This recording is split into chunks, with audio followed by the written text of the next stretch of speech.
Assalamualaikum warahmatullahi wabarakatuh. Welcome back to SKZ Education. Di video kali ini kembali saya akan sajikan latihan-latihan soal terkait dengan Mansos One. Semoga semakin kita banyak berlatih akan mempermudah dan menajamkan analisa rekan-rekan sekalian. Oke, sebelumnya saya ucapkan selamat kepada rekan-rekan yang sudah menjalankan tes dan mendapat nilai maksimal. Semoga di tahun ini menjadi seorang ASN dan mendapat SK. Oke, let's begin the lesson. Nomor 1, Anda baru saja diangkat sebagai CEO sebuah perusahaan teknologi yang mengalami penurunan kinerja dan kehilangan kepercayaan dari investor. Identifikasi faktor-faktor penyebab masalah tersebut, serta jelaskan strategi dan langkah-langkah konkret yang akan Anda ambil untuk memulihkan reputasi perusahaan dan peningkatan kinerja. Oke, silakan rekan-rekan pilih jawaban yang paling tepat. Setelah itu kita diskusikan. Oke, jawaban yang tepat dalam situasi ini adalah menyusun tim kecil untuk menyelidiki penyebab masalah dan merumuskan solusi. Nah, karena di sini kan Anda baru saja diangkat, jadi masih baru, maka langkah konkret yang paling mungkin yaitu kita selidiki dulu apa masalahnya dan solusinya. Setelah itu baru take action. Nomor 2, sebagai pemimpin di sektor layanan keuangan, Anda menghadapi tekanan untuk meningkatkan keamanan data pelanggan setelah beberapa insiden kebocoran data. Bagaimana Anda mengimplementasikan kebijakan keamanan yang efektif sambil tetap menjaga kepercayaan pelanggan?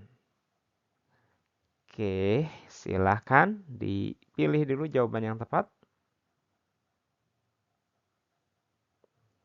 Oke, jawaban yang tepat adalah B, ya, melibatkan karyawan dalam pelatihan keamanan data secara berkala. Nah, di sini kan situasinya itu ada kebocoran nih, beberapa kali insiden kebocoran katanya. Nah, kita ingin mengimplementasikan kebijakan keamanan yang efektif dan juga tetap menjaga kepercayaan pelanggan. Nah, menyimpan semua data pelanggan di server lokal tanpa koneksi internet ini juga mungkin, tapi tetap saja ini masih rawan. Oke. Menyewa perusahaan, nah ini ada kata-kata pihak ketiga ini justru rawan juga. Bisa jadi pihak ketiga itu nanti bisa membocorkan rahasianya. Mengurangi investasi di keamanan data untuk menghemat biaya, nah ini justru akan bertolak belakang ya.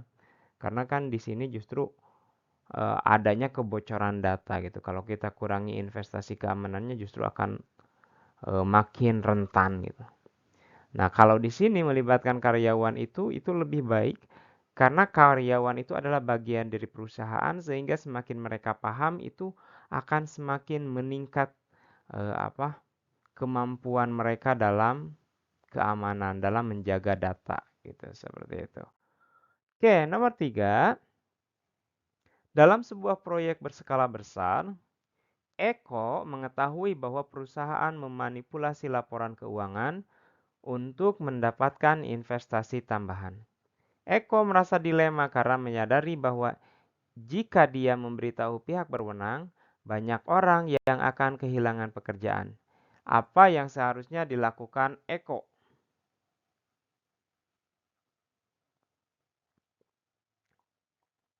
Oke, jawaban yang tepat adalah melaporkan manipulasi tersebut kepada atasan langsung. Nah, ini langkah yang lebih baik. Tetap diam itu kurang tepat karena ini lebih ke integritas, kejujuran. Ya. Bergabung, apalagi ini bergabung itu kurang tepat sekali ya, kita jadi ikut-ikutan. Mencari pekerjaan baru ini lebih ke kita melarikan dari tanggung jawab atau lebih ke seorang pengecut gitu. Integritasnya di mana? Di sini tidak ada integritas kalau kita malah melarikan diri gitu dari sebuah tanggung jawab dari sebuah keadaan. Nah, di sini otomatis yang B itu yang paling tepat. Nah, kepada atasan langsung sehingga atasan bisa mengambil tindakan-tindakan yang tepat. Nomor 4, sebagai seorang manajer proyek, Anissa menemukan bahwa anggota timnya, Faisal, telah mencuri ide proyek dari pesaing. Anissa menyadari bahwa informasi tersebut dapat memberikan keuntungan besar bagi perusahaannya. Apa yang seharusnya dilakukan oleh Anissa? Nah, lihat posisinya di sini sebagai apa? Oke, seorang project manager ya. Tapi timnya, seorang anggotanya itu mencuri ide project. Dan ini bisa menguntungkan. Nah, apa yang sebaiknya dilakukan?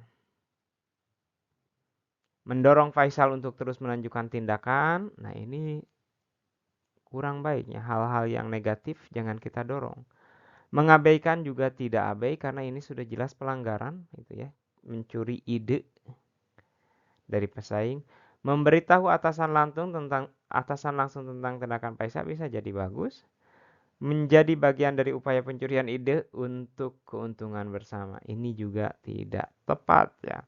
Maka otomatis jawaban yang tepat adalah C. Nomor 5, Anda adalah pemimpin di perusahaan kreatif yang menekankan kolaborasi dan inovasi. Namun beberapa anggota tim mengalami kesulitan dalam berkontribusi dalam sesi kolaboratif dan lebih suka bekerja sendiri. Bagaimana Anda mengatasi tantangan ini dan membangun budaya kerja yang mendukung kolaborasi dan individualitas? Silahkan dipilih dulu jawaban yang tepatnya. Oke, jawaban yang tepat adalah C. Menghargai dan memberikan ruang bagi kontribusi individual. Lihat di sini kata kuncinya ya. Ini perusahaan kolaborasi dan inovasi. Jadi tidak hanya kolaborasi tapi juga inovasi. Dan situasinya ada beberapa anggota kalau kolaboratif itu mereka kurang berkontribusi.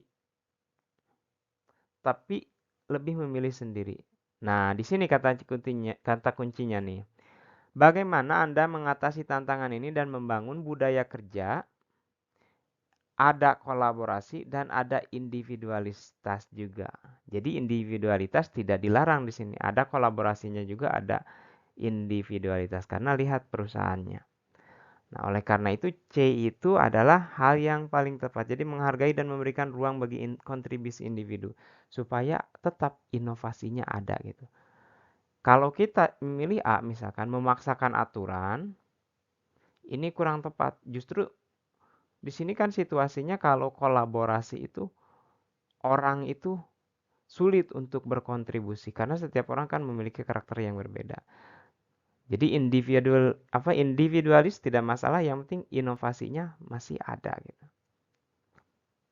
Di sini juga kan kolaborasi mereka itu tidak bisa bukan tidak bisa sama sekali tapi ada kesulitan gitu. Berarti mereka masih mampu berkolaborasi tapi ada hambatan.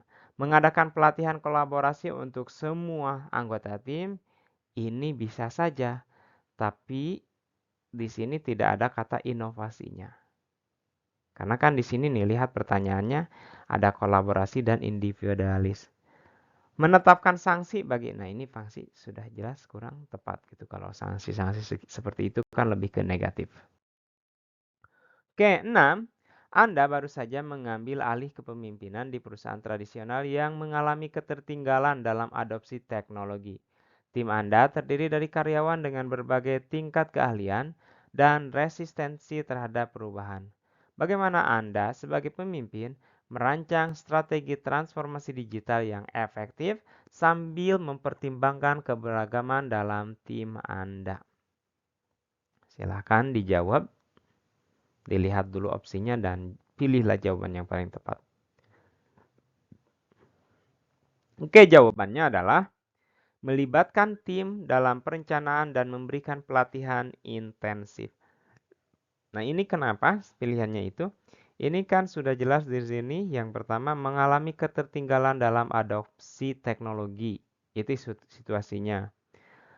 Setiap orang dalam tim ini memiliki keahlian yang berbeda dan ada sikap resistensi nih, menolak terhadap perubahan. Nah, yang paling efektif adalah melibatkan tim dalam perencanaan dan memberikan pelatihan intensif. Jadi dengan adanya pelatihan itu, nah nanti akan ada transformasi. Nah, dengan dilibatkannya tim itu ini menghindari resistensi itu. Jadi mereka paham tujuannya apa dilakukan perubahan seperti itu. Nomor 7, dalam rapat departemen muncul perbedaan pendapat mengenai cara mengatasi penurunan kinerja tim. Sebagian anggota mengusulkan pelatihan lebih lanjut, sementara yang lain berpendapat perlu perubahan struktur tim.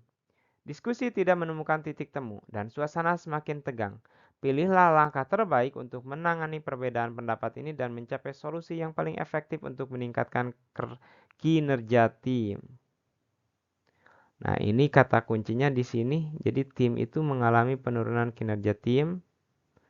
Nah, ada dua kubu. Kubu pertama yaitu harus ada pelatihan. Kubu kedua itu harus ada perubahan tim katanya. Nah, kira-kira solusi yang paling tepat apa? Jawabannya adalah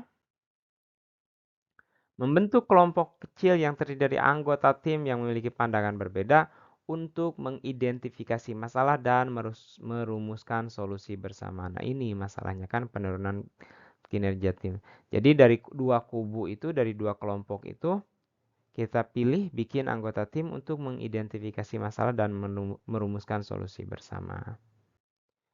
Nomor 8, dalam pertemuan komite desain ruangan kelas, terjadi perbedaan pendapat antara anggota komite mengenai pemilihan warna untuk ruang kelas baru. Sebagian anggota berpendapat bahwa warna cerah akan menciptakan lingkungan belajar yang menyenangkan, sementara yang lain berpendapat bahwa warna netral lebih mendukung konsentrasi siswa. Bagaimana cara terbaik untuk menyelesaikan perbedaan pendapat ini? Jadi ini masalahnya dua tim komite yang berpendapat bahwa yang satu ingin warna cerah untuk ruangan, yang satu ingin warna netral supaya siswa bisa konsentrasi. Nah, kira-kira mana nih jawaban yang tepatnya? Oke, jawaban yang tepat adalah yang B. Kenapa yang B? Karena di sini adalah hubungannya dengan sekolah, dengan dunia pendidikan. Dan komite itu kan biasanya perwakilan orang tua. Dan ini mereka hanya berpendapat saja. Berpandangan bahwa warna cerah itu akan menyenangkan. Dan satu lagi berpendapat bahwa warna netral akan lebih mendukung. Nah, kalau kita tanya kepada orang profesional itu mana yang paling tepat? Karena kalau ruang kelas itu kan sifatnya itu permanen dan lama itu digunakannya. Jadi, kalau dipilih oleh seorang yang profesional, seorang ahli desain interior yang profesional itu nanti tahu mana langkah yang paling tepat terkait dengan ruang kelas ini, bentuknya seperti apa misalkan, sehingga ini nanti berpengaruhnya kan jangka panjang untuk siswa gitu. Kalau hanya pendapat-pendapat saja kan belum tentu bisa, mungkin konflik bisa selesai, tapi efek samping ke depannya itu untuk siswa kan di sini. Seperti itu. Oke. Selanjutnya, di Desa Damai Sejahtera terdapat dua kelompok agama yang berbeda. Kelompok A menganut agama X, sementara kelompok B menganut agama Y. Konflik muncul karena perbedaan keyakinan dan praktik keagamaan. Bagaimana upaya terbaik untuk menciptakan kedamaian di desa? Oke, silakan jawaban yang tepatnya dipilih dulu. Oke, jawabannya adalah membentuk dewan interreligius untuk mempromosikan dialog antar agama. Ini nih. Jadi adanya dialog antar agama sehingga akan ada kesepakatan interreligius ya. Jadi di dalam keagamaan itu mungkin dari perwakilan setiap agama masuk ke dalam dewan ini, tim ini, sehingga timbul dialog yang membawa kedamaian. Intinya seperti itu. Jadi segala hal itu dapat dibicarakan dengan baik-baik tanpa harus mengedepankan ego. Nomor 10, dalam sebuah komunitas pedesaan muncul perbedaan antara generasi muda dan lansia dalam menjalankan adat istiadat dan budaya. Generasi muda cenderung lebih terbuka terhadap perubahan, sedangkan lansia mempertahankan tradisi nenek moyang. Konflik muncul ketika generasi muda ingin memodernisasi beberapa aspek kehidupan. Sebagai pemimpin komunitas, langkah apa yang dapat diambil untuk meredakan ketegangan? Ini Anda sebagai pemimpin komunitas ya. Oke. Nah, jawaban yang tepat adalah mengadakan seminar untuk memahami perspektif kedua belah pihak. Nah, kita lihat dari opsi-opsinya. Memaksa generasi, nah ini sudah jelas ada unsur pemaksaan, kurang tepat ya. Memberikan insentif kepada generasi muda yang mau menjaga tradisi. Nah, nanti kalau tidak ada insentif gimana berarti? Ini juga kurang tepat. Mengusir, wah sudah jelas ini tidak tepat ya. Maka otomatis satu-satunya jawaban yang tepat adalah C. Nomor 11, pada suatu hari Anda dipindahkan ke sebuah desa terpencil di pedalaman Papua yang mayoritas penduduknya adalah suku asli Papua. Saat tiba di desa tersebut, Anda merasa kesulitan berkomunikasi karena bahasa dan budaya yang berbeda. Bagaimana strategi adaptasi Anda dalam situasi ini? Oke, ini sering sekali muncul ya, di mana kita harus mampu beradaptasi dengan lingkungan. Silahkan dipilih jawaban yang tepat, yaitu mencari bantuan dari penduduk lokal untuk belajar bahasa dan budaya setempat. Jadi ini langkah awal yang paling tepat, kita cari bantuan seseorang yang mengerti bahasa kita dan mampu menjadi seorang translator juga mungkin. Mengisolasi diri jelas kurang tepat, tetap menggunakan bahasa Anda, ini ego ya, kita harus mampu beradaptasi. Menolak beradaptasi ini juga tidak tepat. 12. Rini, seorang guru, dipindahkan ke sekolah di daerah perbatasan yang dikenal dengan keberagaman etnisnya. Ia merasa sulit untuk memahami bahasa dan kebiasaan siswa-siswanya yang berasal dari berbagai suku. Bagaimana Rini dapat membangun hubungan yang baik dengan siswa dan mengatasi tantangan komunikasi yang dihadapinya? Jadi di sini memahami bahasa sulit dan ada kebiasaan. Tapi ingin mengatasi tantangan komunikasi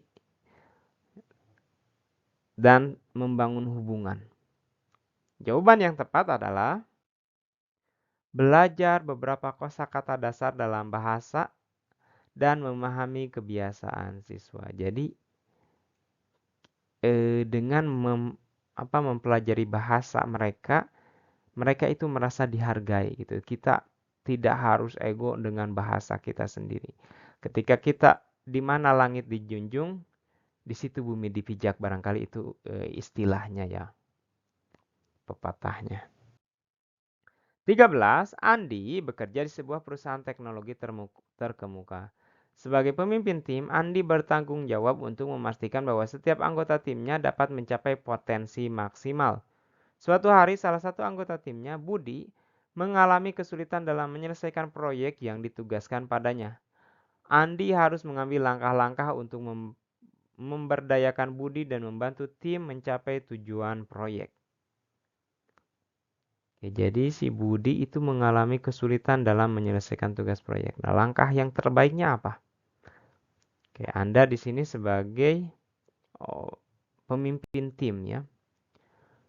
Oke, langkah yang tepat adalah Melibatkan Budi dalam diskusi untuk mengetahui hambatan yang dihadapinya. Jadi, sebelum kita mengambil langkah-langkah yang lebih besar, kita tanya dulu secara personal. Barangkali dia punya masalah keluarga atau lainnya. 14. Rani adalah seorang manajer proyek yang memiliki tim beragam di perusahaan teknologi. Suatu hari terjadi kesalahan dalam proyek yang disebabkan oleh salah satu anggota timnya, Bang Bang. Rani harus mengambil tindakan yang adil dan sesuai etika tanpa membuat atmosfer kerja menjadi tidak kondusif. Jadi ini kesalahan seorang anggota tim yaitu namanya si Bambang. Nah, langkah yang paling tepat dalam situasi ini adalah mengadakan pertemuan pribadi dengan Bambang untuk membahas kesalahan tersebut. Oke, seperti itu. Menyalahkan, apalagi di depan tim itu tidak bagus. Memberikan sanksi juga bukan solusi. Menutup mata apalagi. Oke, terakhir. Siti seorang profesional muda. Sering mengalami pengalaman di mana suaranya diabaikan dalam rapat-rapat tim. Ia merasa bahwa hal ini terjadi karena gendernya, bukan karena kurangnya kontribusi atau keahlian. Siti ingin mengatasi ketidaksetaraan ini tanpa mengorbankan hubungan baik dengan rekan-rekannya. Apa strategi yang dapat digunakan Siti untuk mengatasi gender bias di ruang rapat? Oke, di sini situasinya ya diabaikan karena gendernya, tapi dia ingin memecahkan masalah ini tanpa membuat hubungannya itu retak dengan rekan-rekannya. Nah, jawaban yang tepat adalah C, yang mencari dukungan dari atasan atau mentor untuk membantu mengatasi isu ini. Nah, kenapa misalkan A itu tidak tepat? Karena kan di sini tetap mau ada hubungan yang baik. Nah, kalau kita secara langsung kepada tim, secara terbuka ini bisa jadi menimbulkan konflik. Mengajukan ide-ide ini bagus, cuman kan tetap ini ada perbedaan atau istilahnya ada bias ya, gender bias di sini. Mengabaikan ketidaksetaraan dan fokus pada pekerjaan ini juga tidak tepat karena nanti tetap si Siti ini akan merasa mengganjal dalam hatinya.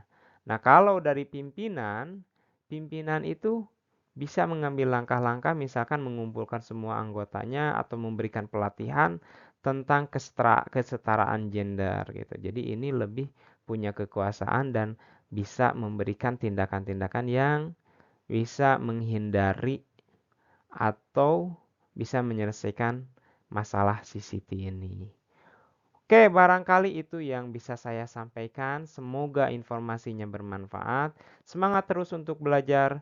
Semoga lulus di tahun ini. That's all. Wassalamualaikum warahmatullahi wabarakatuh.